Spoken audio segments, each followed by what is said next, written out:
Hello, I'm Bill Burrows. Welcome to Be the Church. In this blog, we define what it means to be a disciple of Jesus. To review, a disciple is a person who is a friend of Jesus if they obey his commands. In Matthew and Luke, there is more information that clarifies what a disciple is. Jesus says, "Follow me," and "If anyone would come after me." There is an open invitation for everyone to tag along with Jesus. Come and hang out with me, he says. Come be with me. Be like me. Jesus is ready and waiting to connect with us. Accepting the invitation comes with responsibilities that may seem constrictive. If anyone would come after me, let him deny himself. Well, that messes up our plans, doesn't it? Let him deny himself. We all choose activities, relationships, and vocations that we believe will meet our desires and needs. We believe they can make us happy, or at least pause a painful reality for a while. But sometimes we can be self-deceived. Remember, the world, our flesh, and the devil say, treat yourself. Now, I know I have some time wasters, addictions, and veg out habits. Most of those aren't bad when I exercise restraint. If I'm honest, I overindulge way too often in these things. For me, the big three in my life currently are: I'm a sports fan. Okay, fanatic. I follow the Kansas City Royals, Chiefs, and Missouri Tigers. I read almost everything I can find about them. I follow them all on Twitter, and I watch about 90% of the games. I don't even want to think how much time I invest in this. Next, I eat too much sugar and comfort food. It's like I can't live without my Pepsi with real sugar, Breyer's ice cream, Captain Crunch cereal, and Kit Kat bars. Not to mention double helpings of mac and cheese, French fries, and chips. After eating all of this, I must sit down and watch too much TV. Everything from Netflix to the networks. I watch sports, movies, and series that are sometimes 7 seasons long. You get the idea. These all prevent me from being a person that wholeheartedly loves God, loves people, and makes disciples.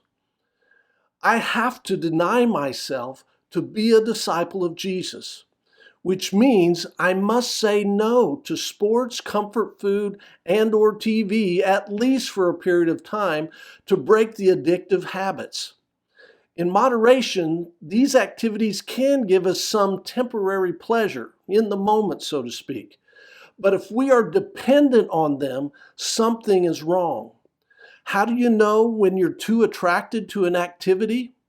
Try to stop for a day, a week, or a month. At the time of this video, I am choosing to say no to sports and refined sugar for the next 30 days. I will definitely have withdrawals. Somebody might say, I bet Bill's going to watch a lot of TV this month. Well, I'll also limit my TV instead of going cold turkey on that one. I invite you to join me in denying yourself, even in a small way. I challenge you to say no to something for at least a day. Get a win under your belt in moving toward being a disciple of Jesus. Another, if anyone would come after me, responsibility is take up his cross daily. Jesus came to earth on a mission from God. He took responsibility daily to carry out his orders, which led to the cross. A disciple takes the mission of loving God, loving people, and making disciples seriously. It's a daily cooperation with the Son of God in the process of making you a fisher of men. It's not enough to say no to some things. Disciples say yes to the activities that advance the mission. Habits like talking and listening to Jesus on a daily basis. Now, in addition to my normal daily commitment, for the next 30 days at least, I will say no to sports, but yes to reading the Psalms.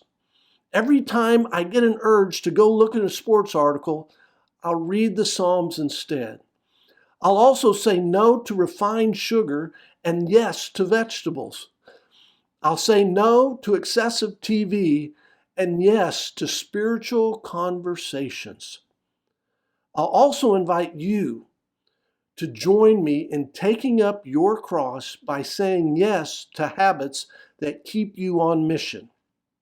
Even in a small way, I challenge you to say yes to something for at least a day. Now, when we practice saying no and saying yes, we learn to follow the leader. Over time, our ability to hear his voice and understand specific tasks becomes clear. As we practice spiritual discernment, choosing the best attitudes and actions over the good or even the bad becomes habitual. But what about what I want and need to be happy? See, Jesus has a different view of that. He is communicating the responsibilities of a disciple so that they may experience and be filled with his joy. Follow me, for whoever would save his life will lose it, but whoever loses his life for my sake will save it. If we hold tightly to those distractions and enticements of the world that we believe will bring us a happy life, we will miss out on the life of joy that God has planned for us. But if we deny ourselves, take up our cross daily, and follow him, we are the good, great, triune God's disciples and friends. Up next, a simple way to be that disciple and be the church. To join our community and keep up to date, follow us at Play Story Eat on Facebook, Instagram, and Twitter. Please like and comment on our posts to spread the word.